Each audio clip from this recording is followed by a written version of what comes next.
people. I have taught in Title I schools. I've taught in like middle class affluent schools.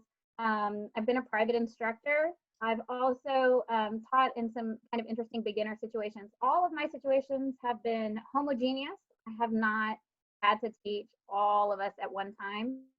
But all of the concepts that I'm going to show you are things that you can totally apply to your class, no matter what your structure is.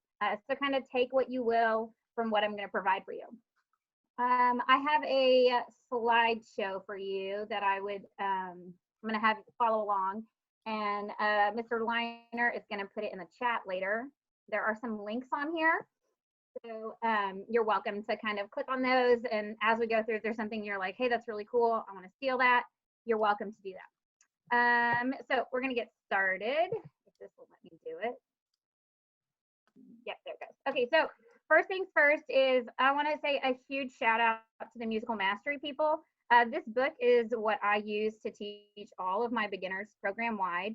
The authors, Asa Burke, Alicia DeSoto, Kathy Johnson, Chris Meredith, and Dominic Talanka, they put together this book for all beginner levels. And I am in no way, shape, or form receiving any kind of like payback from them. We've been using their books for about 2 years now, and I love everything about it. They're colorful, they're fun. They have all the exercises that I used to like scribble out on paper and copy and dig through my drawer for. They have them all there. So I don't have to recreate anything, and it's fantastic. So I'm going to reference the musical mastery several times, but if you have not looked into it, you totally should. So when we start our beginners, especially our trumpet beginners, we always refer to it as building a house. We tell the kids, you know, they come in day one and they're like, well, when do we get to play? And I'm like, hold up, you gotta wait. First things first is the foundation. So I say, how many of you have built a house before? And there's always a couple that know. And for those of you that have built a house from scratch, you know, the first thing is you gotta build the foundation. Buying houses and building houses, it takes time. You can't just walk on a lot and drive away with it like a car. It takes a lot of hard work, maybe not by you, but by all the people that put into the house. It is definitely very messy. It does not look pretty. My parents built a house when I was in elementary school, and it was not pretty. It was at the end, but it was a pain. There are delays in your building. I put in here COVID, cough, cough.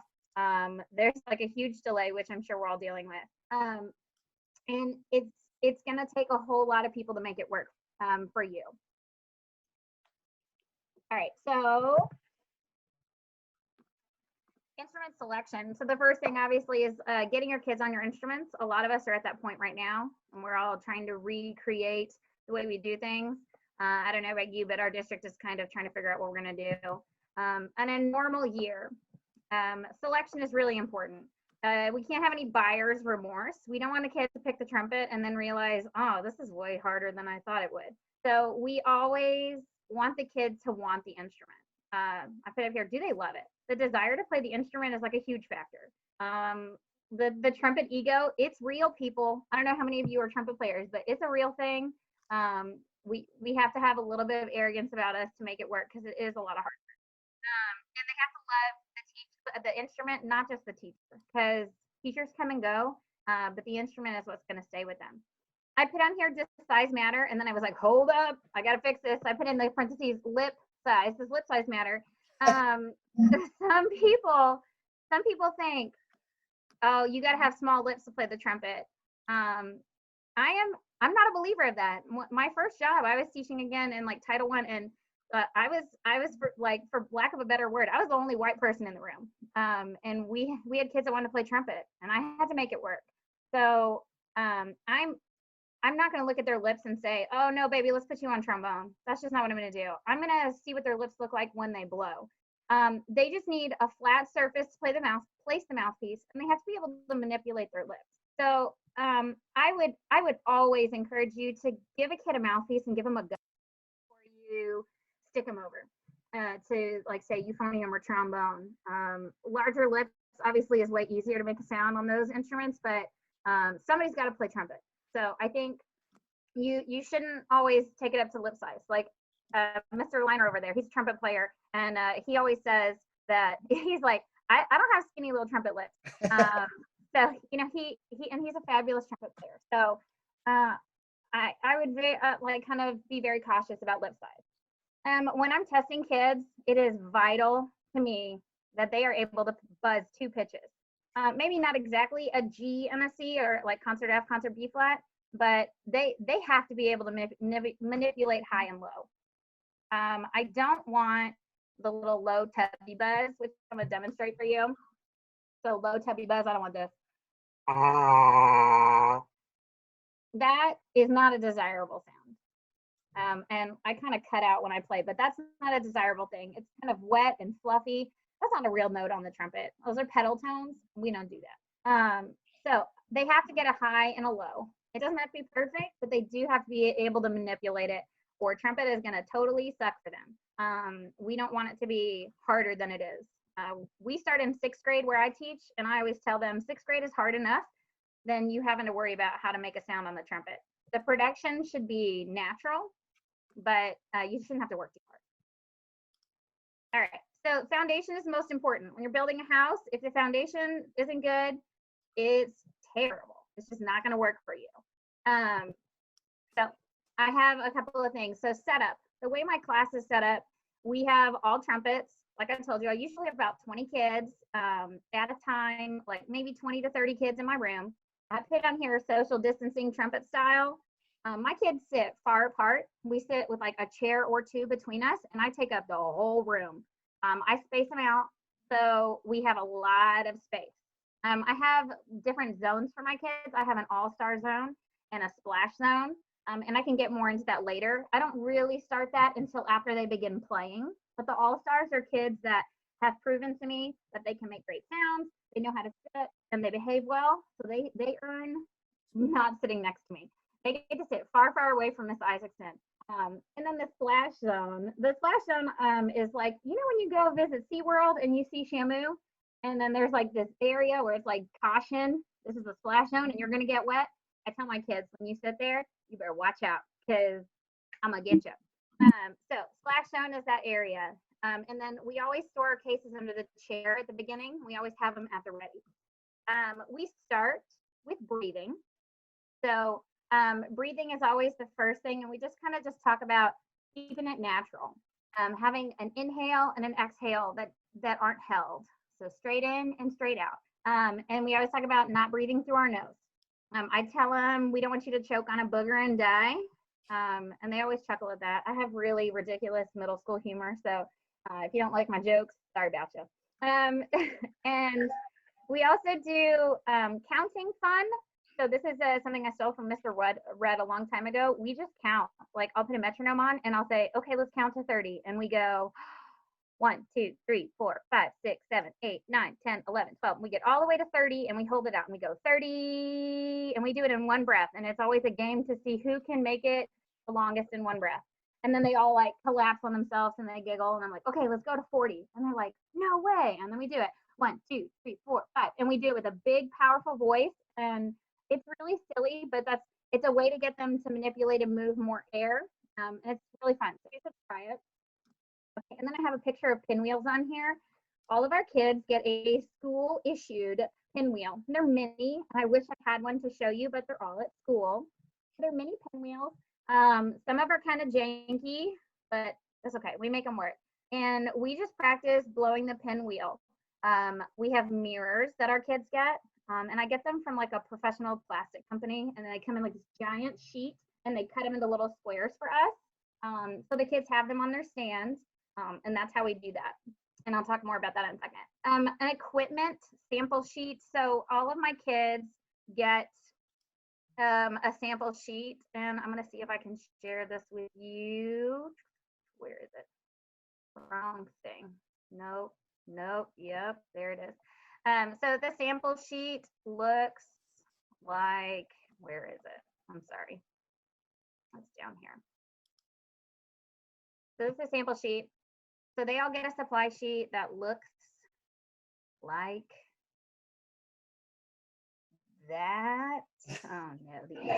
All right, well, if it doesn't come up, I'll show it to you at the end. It's cute. It's got pictures, so mama can search it up on Amazon. but we try to keep the supplies to a minimum. All they need is like the instrument and the supply stuff. Well, that's just gonna last forever. So I'll do that later. Oh, there it goes. All right, so there's that sheet. I hope y'all can see that. So those are our recommended brand trumpets. I'm not an equipment person. My kids play on a 5B mouthpiece.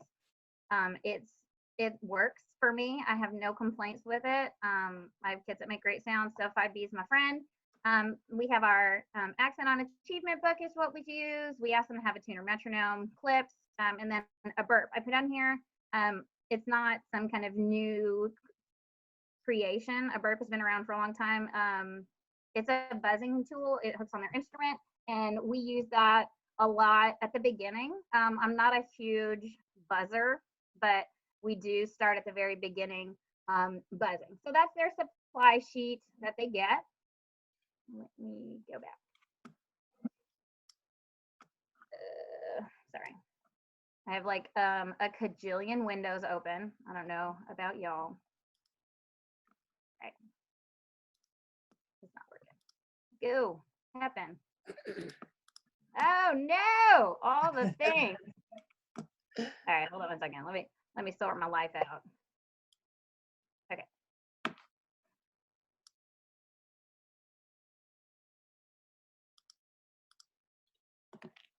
All right, I think I fixed myself. All right, so that's the equipment sheet that we use. So foundation. So posture matters. I say that it seems silly to me, but the way they sit matters. If you look weird, you're gonna sound weird. That's what I tell my babies. I'm like, you look weird, you sound weird. So at the very beginning, we do a posture chant: feet flat, back straight, honey on the hump.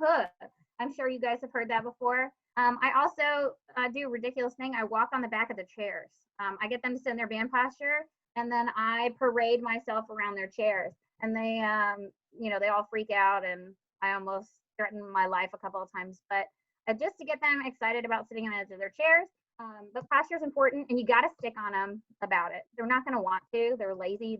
They're video game posture all day. They're hunched over. I tell them not to rest on themselves, like not to put your weight on anything. You want to sit up really tall. Like band is the only class they go to all day long where they have to hold themselves up. They get to lean on their desks in all their other classes, but not in band. So you kind of have to be a squeaky wheel about it. We do facial awareness. Like I was telling you, my kids get a mirror. And we just do silly things at the beginning, like, okay, everybody do this. Everybody do this. And I'll have them do silly things with their lips. We'll do duck lips. We'll take our tongue and touch the last tooth in our mouth. We'll take our tongue and touch the front of our teeth and the back of our teeth. And I just do it to make them aware of their bodies and what they can move on their face, because not a lot of us think about what our face does on a regular basis. And then we just try to keep it natural. Just showing them, okay, what does your natural face look like? Your lips are together. You don't look weird. Just encourage them to keep it natural. Now, airflow. We do practice airflow, like I told you. We're doing breathing. I tell them, practice like everyone hold up your birthday candle. And they hold up their birthday candle. And then I say, okay, blow out your candle. And then I say, make your candle look like mine. And I do it, and they got their mirrors in front of them, and I kind of scan around, and you can see the weird ones, the ones that are spitting on the cake.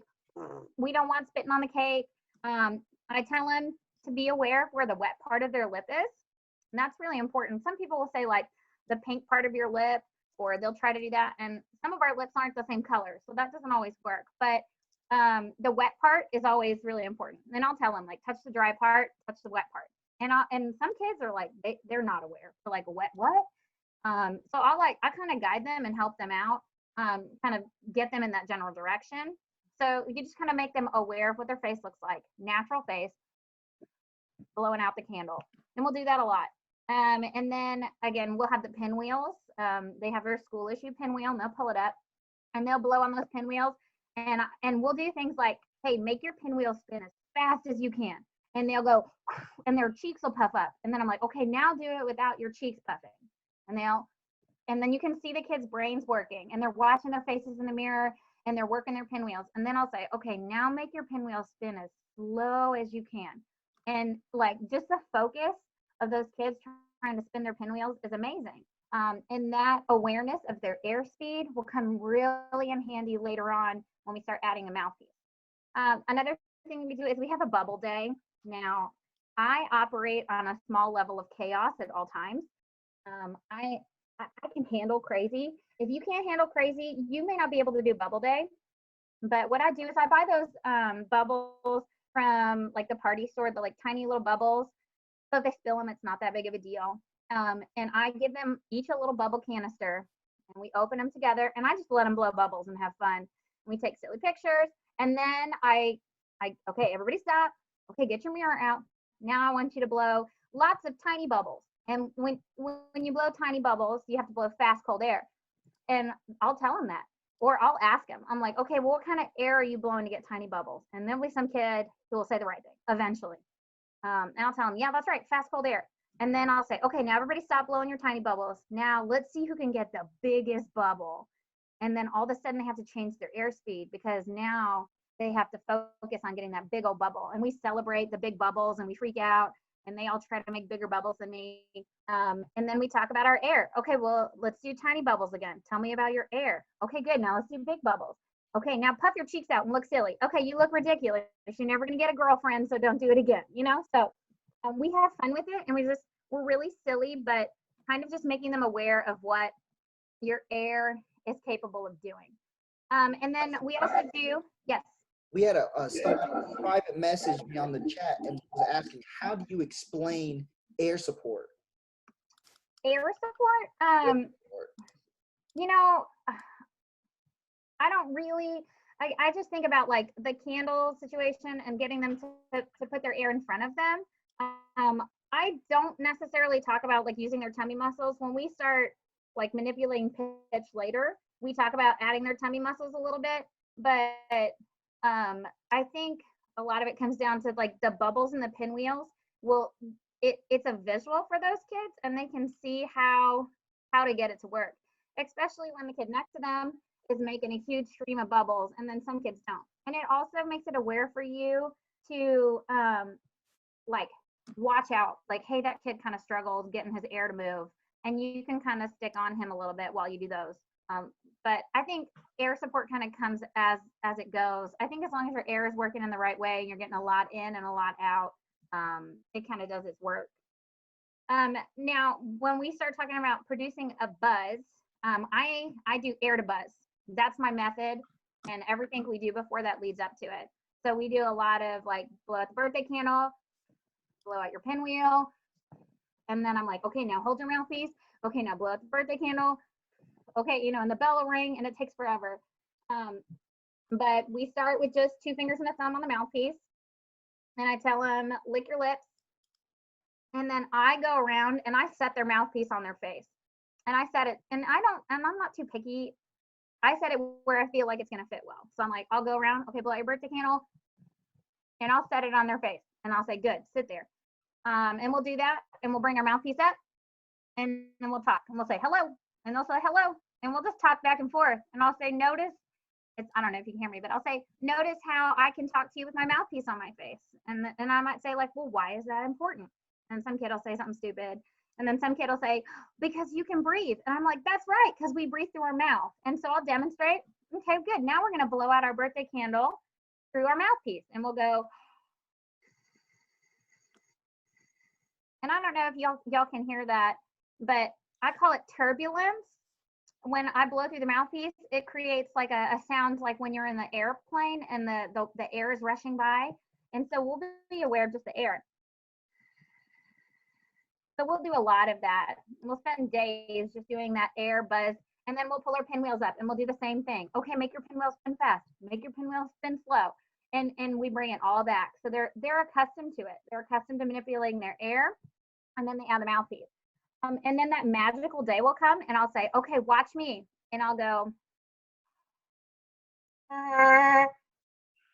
and then at that point, the kids are like, whoa. And I'll say, okay, now let's have your turn. And so they'll do that. And I want them to start, and I tell them air first, because the second you make a sound, the kids are all gonna wanna make it. And they're gonna wanna squish their lips together and go, ah. That's not what I want. I don't want them to make a sound. I want the sound to happen because the airspeed is flowing through it. And that will be your biggest friend. If you force them to start with air, you're going to get more open, more beautiful, natural trumpet sounds. Because anybody can squish their lips together and blow, but it's the natural vibration that occurs from the air flowing through your lips that's important. So wet lips, they have to touch, and then the air speed causes the vibration. Okay, and we can kind of problem solve some things that you will see, but that's always air to buzz. Lots of that stuff is important. So I put on here inspection. When you're building a house, you get to go through and put blue tape on things that are just in wrong places. So I said, you get what you get, but you better fix it. Because if you don't fix it now, that problem is going to bite you in the rear come January or May when you're trying to make the kids play higher than a C and your kid can't do it. It's because foundation isn't right. So I put on here the pedal buzz. The things that are the most common in my trumpet classes are the kids that are getting a low, flubby, like tubby sound buzz. We don't play, I mean, below like G, like that. We don't go any lower than that. So if your kid's getting a really nice low buzz sound, that's great. He just needs, or he or she needs to learn how to manipulate their lips better. I say the wet part on the inside. The wet part's got to stay on the inside of the lip. And I kind of just make them aware. Wet part on the inside. We'll touch our lip and we'll, okay, stick your wet part out or make a kissy face. And I'll make silly faces at them. And then that they'll show me, and then we'll kind of, okay, now put it right. I also use like coffee straws as a helper. If a kid's really struggling, you put the coffee straw on their lips, not in their teeth. They'll hold it with just their lips. And some of the kids, like larger lipped friends, they're going to have trouble with this. And like, I've had many kids that they had a trouble just getting the straw to be held in their lips, but it makes them aware of how they have to roll it in and make the center go in. And then I put hug your teeth. That's a phrase that I use a lot for my kids. When I say hug your teeth at the bottom, we want your lip to kind of feel like it's giving your teeth a hug.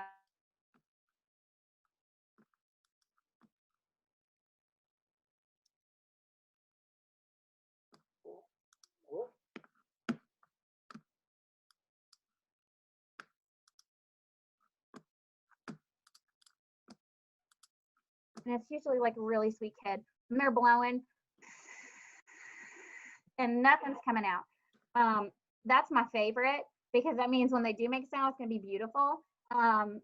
It means their lips are probably not close enough together. They're not touching. So lips have to touch to vibrate. It could be that they're too tight and they're about to buzz a really high pitch. And whenever I get kids like that, I always tell them, I'm like, oh my gosh, you are so special. You are buzzing a really, really high note. And the rest of us are going to struggle with that later, but you, like, that's super easy for you. And that's natural. So I don't make them feel bad about not making a sound for a while, but I'll try to help them a little bit. And I'll tell them like, hey, try to relax your lip a little bit.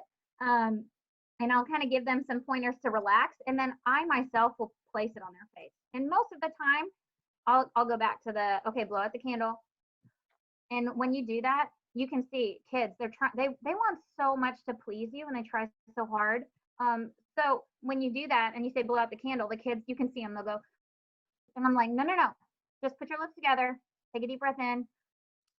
And then when they do that, I'll pop it up there and they'll get a buzz and everyone in the class is like, oh, and I'm like, see, you just got to relax.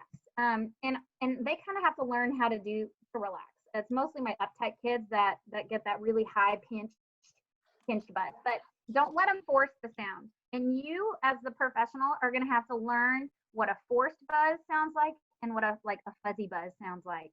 And don't allow the forced buzz. Just don't allow it, especially at the beginning.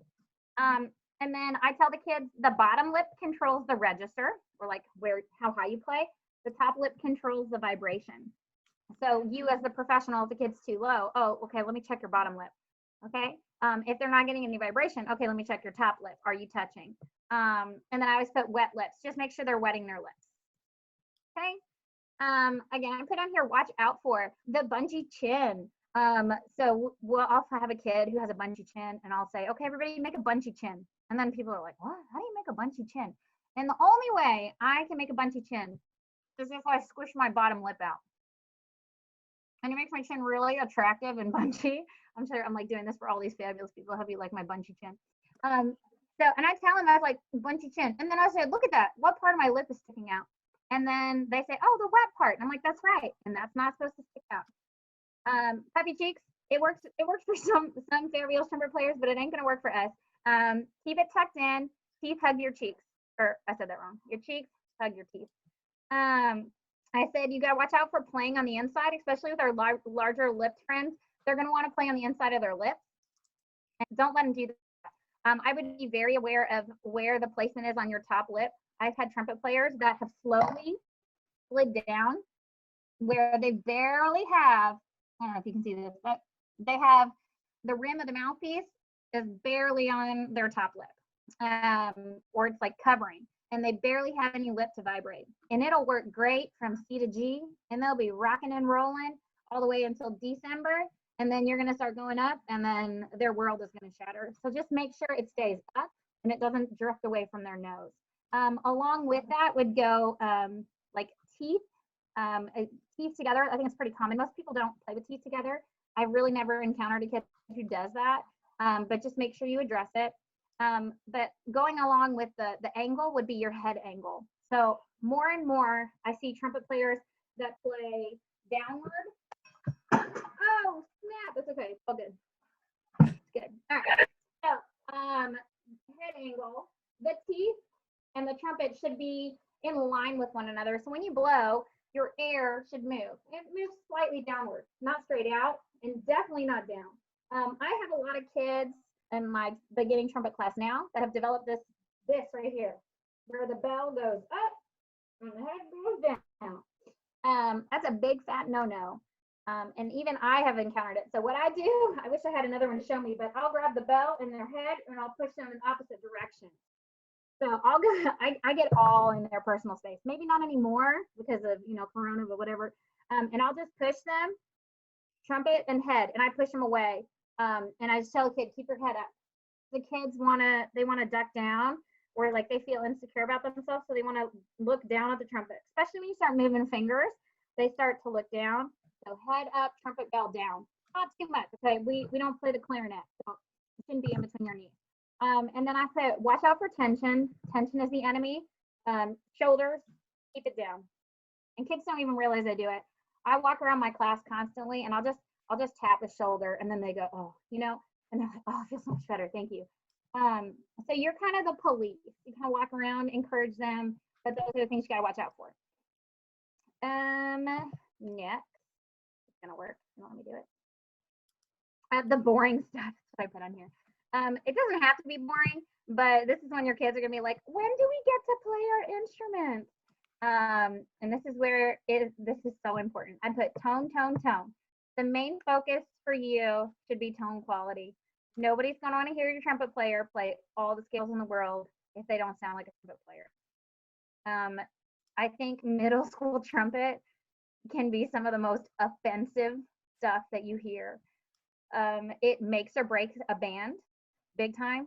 Trumpets are big time directional. They are the bringers of the noise. I don't just say that because I'm a trumpet player, but if you can't get your kids to sound good, your whole band is going to suffer. Woodwind technique is amazing and wonderful, and they're going to sound beautiful, but if the trumpets sound bad, you're sunk. So I just really, really focus on their tone. So I do a lot of I play, you play at the beginning. Most of what I do is rote, taught at the beginning. We do a lot of music reading and theory and all of that on top of this, but most of what I do is I play, you play. And it'll be I buzz, you buzz. And we'll stay set, and I'll breathe in, I'll put a metronome on, and I'll buzz for 4, and I'll start air to buzz. And then I'll have them do it back, air to buzz. And then as we get better, I'll start adding like time limits to it. We'll learn what whole notes are. Okay, well, how many beats does it get? Okay, well, let's do a full count note. Let's talk about how to do that. And so we do tons of I play, you play. It builds face time. It builds muscle memory and strength. So it's building what you're supposed to do. And it's okay if it doesn't sound good the first time or the second time, but you just want lots and lots of reps. I put on here DTR down the row. it's great to go like, okay, I want you to play. Oh, I want you to play. You know, you can do Don't Drop the Baby and play games where they're also around.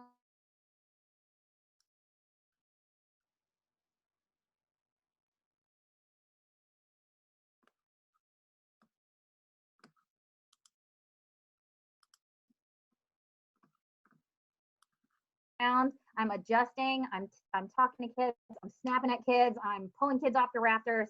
But you got to be on top of it.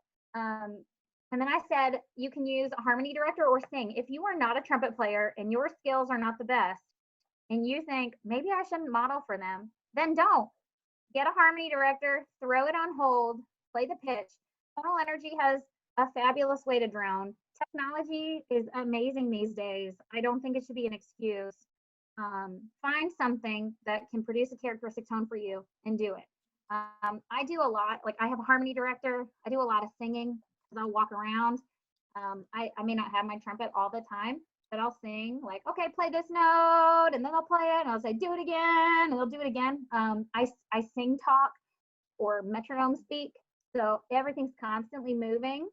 They don't feel like the kids aren't always playing, but they don't feel like they are bored because I'm constantly throwing stuff at them. I put be honest and be encouraging. The kids want to be, they want to be the best for you, and they want to please. I tell my kids, I'm like, nobody in here signed up for band because you want to be the worst one in the room. And then I tell them, but somebody in here is going to be the worst one in the room, but it doesn't have to be a bad thing. And so we'll talk about things, and as kids go around, I'm like, that's great. I love your airspeed, but you're too tight, or you're making a fuzzy buzz, or, you know, whatever. I just throw out information to them as we go down the row. I'll hear them in groups as well, divide them up and say, okay, let me hear this, let me hear that. I do the color game. I'm like, okay, if you're wearing blue, let me hear you. If you're wearing red, let me hear you. And so we'll play, and we'll do a lot of playing. And it's basically doing the same thing over and over and over again. But they think, they're like, oh, this is fun. I'm wearing green. So we do a lot of that stuff. And mainly, I'm just focusing on one or two things. I'm focusing on their airspeed, or I'm focusing on their buzzes, or whatever. But I try to find a lot of ways to do the same thing over and over again without the kids realizing it. So down here it says give the illusion of speed. You want to come up with activities and ways to work on the foundational things without it getting boring. The pinwheels, we do that with the mouthpiece and without. We'll do buzzing, and we'll eventually do sirens, and I'll talk about that more in a minute. We'll do posture, chants, hand position. We'll talk about how to hold our instrument. So we'll buzz for a little bit, and then, okay, put the mouthpiece away. Okay, now let's talk about the trumpet, or let's do that. I kind of show my kids a party trick at the very beginning. We talk about how, I call it party trick, but it is. We talk about how the trumpet works. And so I always say, okay, true or false? You got to make a sound on this to make a sound on this. And they go, true. And I go, watch this. And I go, and then it's a little tricky with the computer, but. And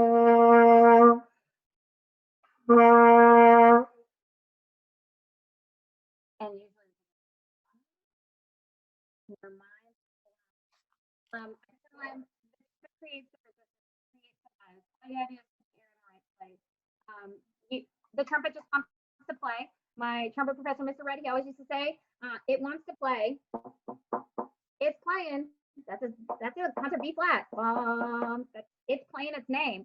All you're doing is putting the air in motion. By the way, if you show your kids that, they're going to want to do it too. So make that off limits. But you just got to put air in motion. So lots of ways just to teach the kids to get it to move. You can teach them position and slide technique, which we'll talk about more in a minute. Miss Isaacson. Yeah. This is kind of related, but I think it goes into the longer game. One thing that we had talked about, and I started doing with my kids from you, is the sound of the day, or reinforcement. Yeah, and that's yeah. Can you talk about that real quick? Yeah, so I have a slide over here. I can get to it. Best sound of the day. So we do BSOTD, best sound of the day. And what we do is when we start producing sound, we will go 8 counts down the row. And it takes some coordinating to get them used to. but we start with one kid, and each kid gets 8 counts on a note. As they go through, I'm listening to the kids, and we all listen to each other all the way through. And then when we get to the end, the kids will, I'll say, okay, who have the best sound of the day? And then they'll raise their hand, and they'll give me their ideas. They'll say, well, I think it was Joseph. And I'll say, well, why? You can't just say because he's cool. You gotta say why. And they'll say, well, I thought Joseph's tone was really steady today. And I'll say, I agree with you. Or, sometimes they'll say, I like this kid. And I'm gonna go, you know what? They were not my favorite today. Do you know why they weren't my favorite? And then some kid will say, because they sound like poop. Or, they won't say that. But so we talk about the good, the bad, and the ugly. We build a air of respect, so to say. But I teach them the lingo. And I can talk more about BSOTD in just a second. The next thing I teach my kids is the 3 things. So we have 3 things to go higher and 3 things obviously to go lower. So we always go higher first because most of your kids are gonna want to buzz like a B flat, a concert B flat when they start. If they start on G, that's fabulous. They're set. But most of them are gonna want to buzz low. So we do talking about how to go higher. And I tell them 3 things: firm lips, fast cold air, and think E. So I tell them firm lips, take your finger and put it on your bottom lip. Then I say, wiggle it. Okay, now don't let it wiggle. And then I tell them, this is a firm lip. Now I say, squish your lips together like you're making a kissy face. And I say, my muscles feel firm. They feel really firm. And if you do that and you make a kissy face and you squish your lips together, it feels like your muscles feel like they're working hard. But when you put your finger on that, that's not firm at all. It's super wiggly. And so we talk about that. Like, that's not firm lips. Firm lips is hugging your teeth. And so we'll touch our finger and we'll look in our mirror and we'll practice doing kissy face or duck lips and then firm lips, and we'll practice that a lot. And then after that we'll go, okay, everybody buzz me a high note. Ready, set, buzz. And then they'll try to buzz a high note, and some kids will go, this much higher. And then some kid will be like super screamer. That's great. And then we just practice doing that. And I'll go, okay. Now to go lower, what do you think? And then they'll go, relax lips. And I'm like, that's right. Okay, so your lips are relaxed now. And I said, well, what about your air? And they say, slow. And I'm like, yeah, slow, warm air. And they're like, well, how do you blow slow, warm air? And I'm like, well, try it. Like fog up a mirror. Okay, great. Now blow fast, cold air. And we kind of just experiment with that. And then I tell them to think ah. And we'll say E, say ah, say E, say ah. And they're, they like that. And then I explain to them, okay, when you say ah, what happens? And someone will eventually say, well, your tongue goes to the bottom of your mouth. You're like, that's right. And then you can blow warm air. So those are the things that I tell them. So we always talk about the 3 things. And when I go around the room and I hear kids, I'll say, okay, buzz me a high note, buzz me a low note. And I just do it super fast. I'm like, go, good. And even if their high note is here and their low note is here, I'm like, fabulous. It's beautiful. I just want them to be able to play a high note and a low note. Some kids are going to be super, have a really high range. Some kids aren't going to have a lot, but they just need to feel encouraged and positive, and manipulate that. After they're able to manipulate going higher and lower, then we do buzzing practice. And that's when I'll add in a siren, which we've all heard a siren. Well, I always go down first. I tell them falling down the stairs is way easier than falling up the stairs, which I have done both, but falling down is way easier, right? It's way easier to go down for your kids. I spend a lot of time going down and just have kids practice. Who thinks they have a really good siren? Let me hear it. Good. Whoa, that was awesome. And I just get really excited about their sounds that they're making. Because I'm a trumpet player, I'll show off because that's how we do it. I'll go, and then they're like, whoa. And so I kind of show them, you can do that, but look what you could do eventually. And then when we go up, we do sirens going up. I tell them, I'm like, okay, so to go up, what are you going to have to do? And they're going to go, well, I said, well, what are your lips going to have to do? Well, they start relaxed. That's right. And then they're going to go, what? Burn. Okay, what about your air? Slow to fast. Good. What about E to ah? And so we'll talk about what our lips have to do. And then I tell them, I'm like, but when you go up, it takes a little bit of muscles, and you got to use your tummy muscles a little bit to kind of pop the note out. I tell them, so you got to squeeze your tummy. I said, but not too hard because we don't want to toot the wrong trumpet. And then they think about it and then they laugh, So we start low and go high. And that one's so hard. When your kids do it, they're gonna do little baby ones. And you get excited for them and whatever sounds they are. Of course, we're still focusing on not forcing the buzz. If they're forcing the buzz, it's gonna be really hard for them to do this stuff.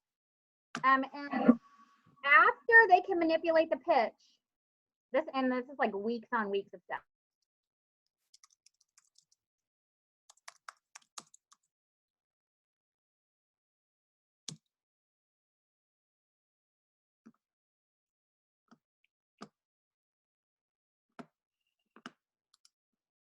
Around the room, and I'll say, okay, play me a high note, play me a low note. Good. And I'll sing it to them. And the kids just naturally, most of them, want to play the notes you sing. And then when I say, okay, play me this note, and I put it on the keyboard and we do a drone, then I can kind of walk around and listen to kids. And I can walk around, I can look at kid and I go up, up, up. And if they're still not getting, I'll say, okay, what do you have to do? Oh, firm lips, backle there, think E. Okay, you got to change one of those things. I always tell them, I was like, if nothing's changing, you got to change one. So like start with the lips. And so it kind of teaches the kids to be responsible for their own stuff. As the year goes on, I begin doing mini scales on the mouthpiece. A mini scale like this.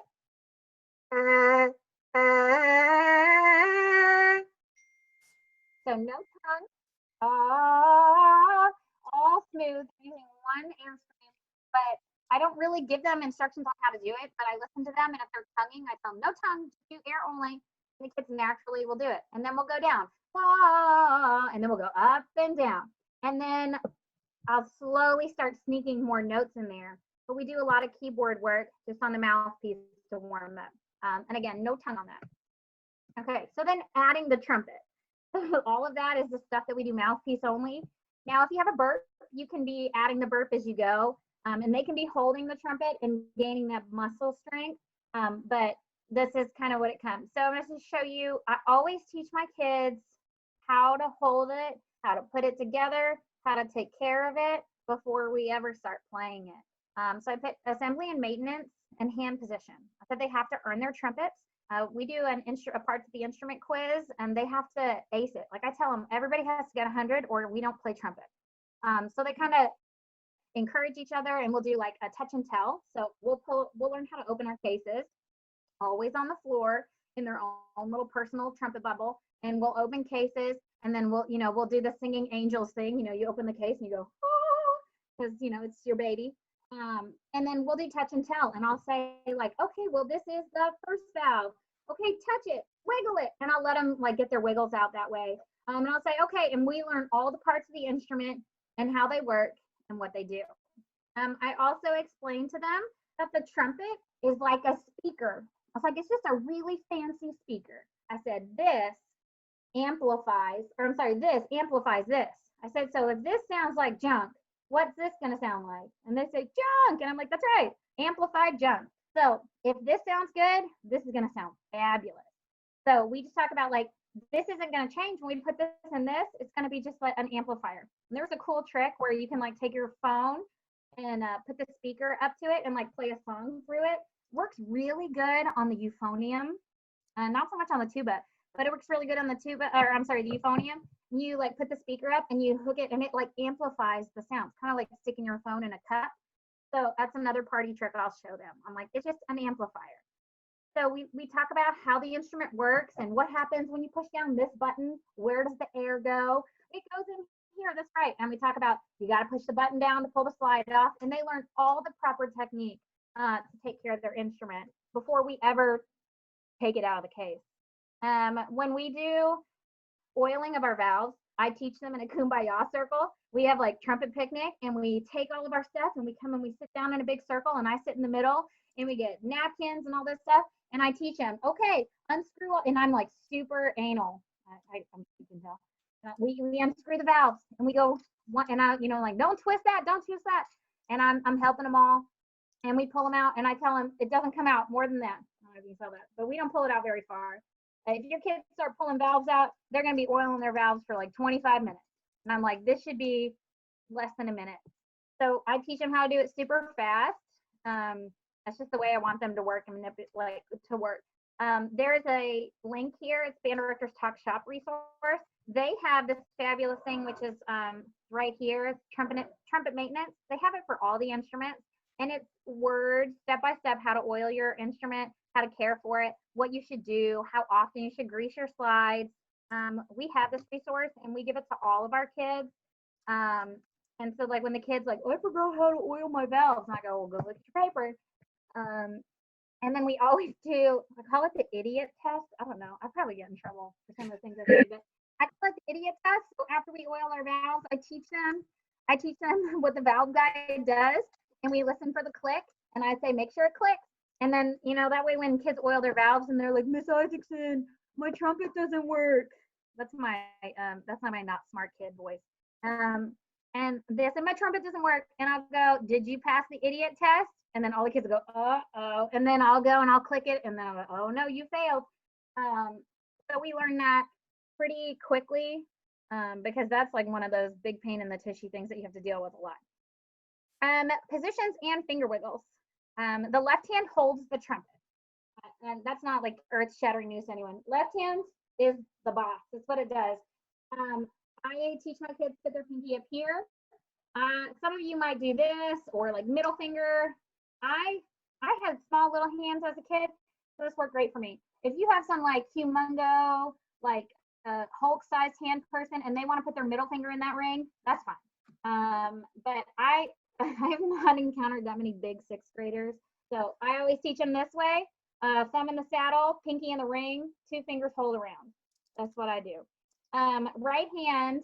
I tell them it's like the sprinkles on a cupcake. You don't want to squish your cupcake. So we talk about like cheeseburger or like, I don't know, a veggie burger if you don't eat cheeseburgers. We talk about curved, and we place it on top of the trumpet, and we put our thumbprint in between the first and second valve. Thumbprint here. I tell them if CSI shows up, you better be guilty of that crime. Like put your thumbprint all on there. And then we do 1, 2, 3, and then pinky hangs out on top. I am a pinky hook hater. I'll fight you. No pinkies in the ring. Don't do it. There's too much tension here, and it develops into this, which then develops into bad technique and bad trumpet. So pinky out of the hook. You know, I have some kids that'll show up and their trumpet won't have a pinky hook, and they're like, Miss, I don't have it. And I'm like, sweet. So whenever kids ask me why, I say, because I said so. I'm the boss, and you don't put it in the ring. And then, you know, as they get older, you can explain to them what it's there for, but teach them out of the ring. You don't want bad habits. I teach my kids 7 positions, and this is new. I didn't always do this when I first started teaching, and I just did trumpets, and that was all I did. I taught like 1 and 2 and 2 and 3, and I did that. And I don't know, a few years ago, I was like, what? This is so much easier to teach everyone 5th position. So I could just say, it's 5th position, concert D flat, 5th position. And it's way easier. It's made our life easier as a team of band directors at my school. So I'm a huge position fan. I even teach my French horns positions. We'll talk about that later. It's just great. So if you don't know positions, I can show you that later. But positions, fabulous, wonderful. We do games where I'll be like, show me first, show me second, show me third, show me first, second, third.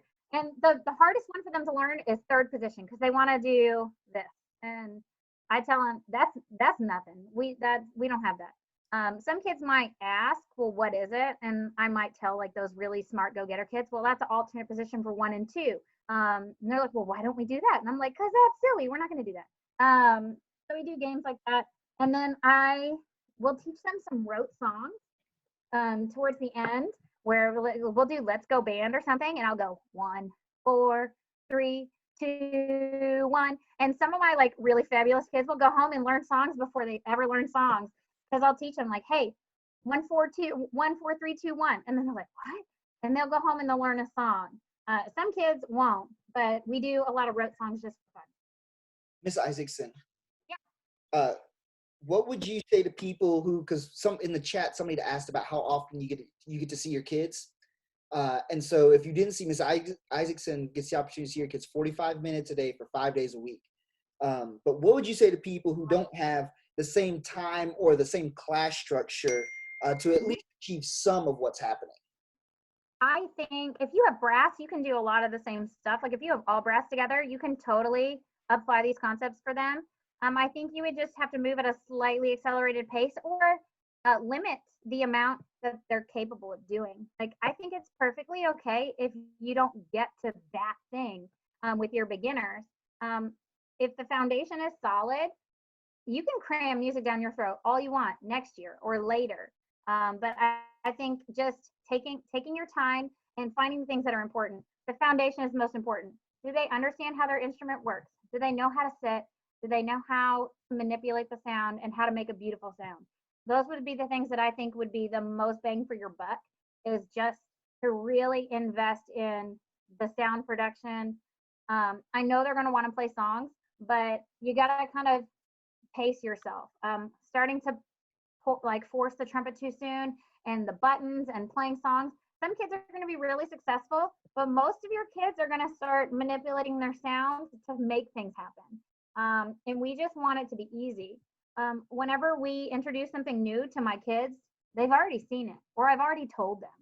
So I'll tell them or I'll write it on the board or I'll show them. And then when we turn in the book and it's like another new note, it's A. And they're like, that's not a new note. And so they feel like they're really smart. And I'll tell them, well, the book thinks you're stupid, so it didn't do it for you. Or, so they feel like they're superstars because they already know. So I think just kind of pacing it to fit your program and kind of figuring out what your expectations are. Maybe adjusting your goals so that they fit program wide. Because brass playing takes longer to develop. It's like flute playing. When you first start, like they spend forever on head joint, and then you got to start moving your fingers, and then you got to start all over again sometimes. So the foundation is the most important.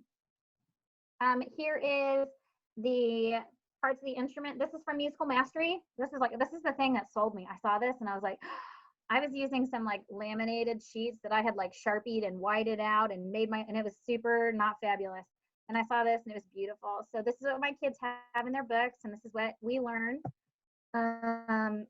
So load it up. When we load it up, we start playing G's and C's, long tones, best sound of the day. We start adding positions. I do a lot of things rote taught first.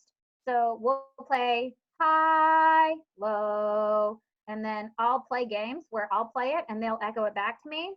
This is how I introduced articulation. So I'll kind of put it in there and we'll do articulation at that time. And I'll start playing something and then I'll say, well, how did I do that? And I make them answer it for me. Then I put them here, inspections, always checking their hands and their hand positions, check their thumbs, check their pinkies. The right hand is the worst offender of positions. I put model daily. If you can't, get a kid to do it. Get Total Energy to do it. And I said, create some hand signs or one word cues. So while you're playing or while you're walking around, you can just like have a symbol that means something. Like I do this to my kids, and this means put your feet flat on the ground. I snap a lot. I go, I'll snap at them, or I'll touch my lip or something, or I'll touch my ear, and they know what that means. So we create cues. I put down here some homework practice. The first time they take their instrument home, it's just this, and they have a buzzing assignment, and it's like watch TV for 30 minutes and buzz 4 counts on every note in the rooms of your house. And then the second sample is like a little bit, it's the first time they take their instrument home, and they have to do fill in the blank. That way mom and dad kind of see what the structure of what we do in class is. When we start, yeah. Sorry, I keep cutting you off. I know we're getting close to the end of time. On the articulation piece, how long does it take you to get to that point with your kids? And has that changed based on where you, like, different schools you've taught at? I don't really do things on a timeline. I can introduce them as I feel like kids are ready. Like when sounds are being made and they're really great, then I go, okay, let's throw in some articulation. But it's always air to buzz for a while. And at a certain point, I stopped demonstrating air to buzz, mainly because it's not something I have to do all the time. And some kids will naturally start with their tongue because they'll hear me do it. But we'll talk about the articulation piece right now. So we do who to. So I tell the kids, say who to, and then we'll do it through the trumpet. We'll go, and then we gradually decrease the space between the who and the to. We go who to, and then we just go to. I don't know. There's like a typo in here. I'm sorry. And then the other thing I wanted to make sure I got to was pipe playing the pipe. So we take our tuning slide off and we play the pipe. My kids call it mooing because it kind of sounds weird. So we play the pipe. This is a Mr. Red Tussle. It's an E flat, E flat. You want to make sure your kids are playing the right pitch, not too saggy, not too tight. Usually they're going to be too low. So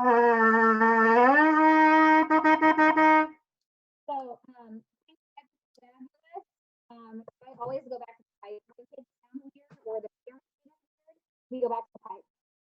I put on here articulation. All the notes should be tenuto, long and connected for a long time. I don't stop staccato until like super late in the year. But everything's long and connected because that's when you can tell if they're cheating or not. Watch out for pooers. Watch out for hooers, chin movements, head angles, things like that. You don't want kids going poo, poo, poo, poo, poo, or hoo, hoo, hoo, hoo, hoo. And you kind of have to train your ear. Hey, that kid's pooing or that kid's hooing. It's going to take some skill for you. Grab a friend and be like, hey, can you poo through the trumpet? And then they, and don't actually do that. I don't recommend that. But get a friend to kind of hear that. So train your ears because it's going to be a help for you. We also do articulation on rhythm sheets. So I'm like, okay, when you see a quarter note, I want you to play a G. And when you see a half note, I want you to play a C. So they'll go like G, G, C, G, C. And then I'm like, okay, today we're going to change it up. And again, we're doing the same old stuff, but we're just doing it with different exercises. They feel like they're playing a lot of stuff, but really we're playing G and C. And then when they get really good, okay, put down second position. Let's do it now. Dun, dun, dun, dun. And then they're like, cool, okay, let's do it in fourth position. And then they all freak out. So best of the day, we talked about that earlier. We're training our kids down the row. It's a safe place for them to talk about improvements and struggles. I give out the loved I Love Band stickers. I just have a big old roll, and that kid, the winner of that day, gets an I Love Band sticker.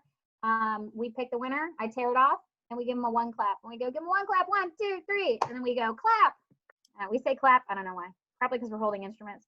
And then that kid gets to be the leader for the day. So while we're doing long tones or whatever, that kid gets to be my leader. So instead of me playing, my winner gets to play. And it builds confidence. Yes. I want to pause you there. Sure. Folks, it's 7:30 and we have a commitment to 1 hour every night. So let's give a huge hand to Miss Isaacson for what she shared with us. I learned so much sitting here, and we talk all the time about these things. So I really appreciate what you've given to it. There are a couple, like one question that I do want to ask. When do you usually get to your kids on instruments? And this is going to take 1 minute, and then we're going to get out of here. When do I get them on instruments? Yeah, from mouthpiece to instrument.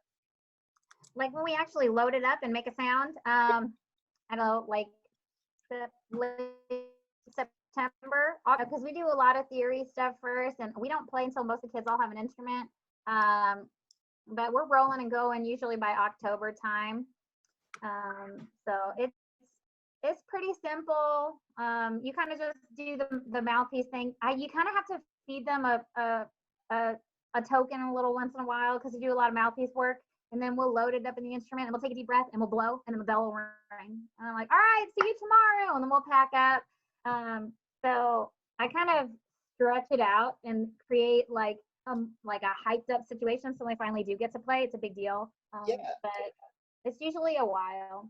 Okay, that's fantastic. So see, patience is the key. We heard it last night. Patience is key. We're hearing it again. Patience is key. I think there's a theme happening.